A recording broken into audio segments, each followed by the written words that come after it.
Տիկին Սարգսյան, որն է այսօրվա խորհուրդը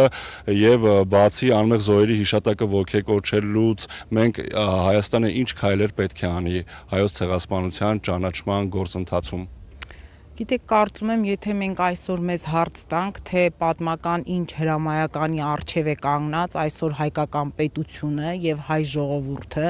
եւ ինչ անել, ինձ թվում է, որ յուրաքանչյուր նորմալ հայ մարդ կպատասխանի, որ այսօր ավելի քան երբեք մենք պետք է արժևորենք մեր պատմական հիշողությունը եւ կարեւորենք պատմական արդարության պահանջը, քանի որ մենք տեսնում ենք եւ հասկանում ենք, որ ցեղասպանությունը դա միայն պատմություն չէ, դա քաղաքականություն է, որի հետքերն ու հետևանքները մենք տեսել ենք այս տարիների ընթացքում, տեսել ենք ոչ հեռավոր անցյալում Արցախում, երբ 23 թվականին արցախահայությունը էթնիկ զտման ենթարկվեց եւ այս 3 տարիների ընթացքում էլ տեսնում ենք, թե ինչպես են Արցախում վերացվում պատմամշակութային արժեքները հայկական պերմանենտ կերպով եւ օրերս նաեւ Աստվածածնի եկեղեցին հավասարվեց հողին, այսինքն դա նշանակում է, որ ցեղասպանության բանաձևը մնացել է նույնը, վերացնել սկզբից հային, հետո այն հայկական հետքը,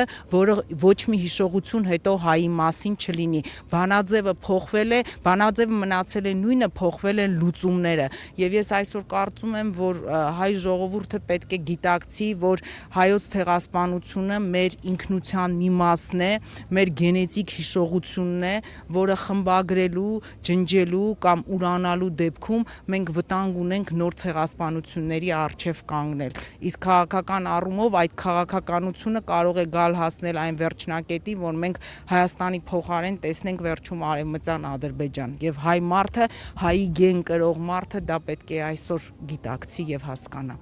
Այսինքն հայ ժողովուրդը պետք է պահանջատեր լինի եւ չհանի քաղաքական օրակարգից եւ նաեւ գիտենք դուք էլ եք ցեղասպանությունից, այդ վայրագություններից փրկված մարդու ժառանգ, ինչ կասեք այդ մասով էլ։ Այո, պապս 1915 թվականին 5-6 տարեկան տղա է եղել եւ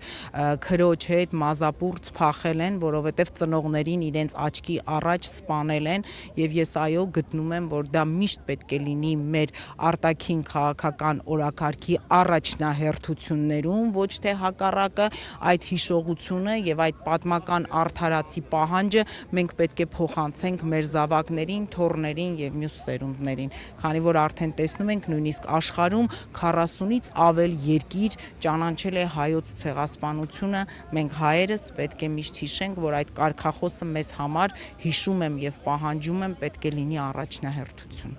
Շնորհակալություն Տիկին Սարգսյան։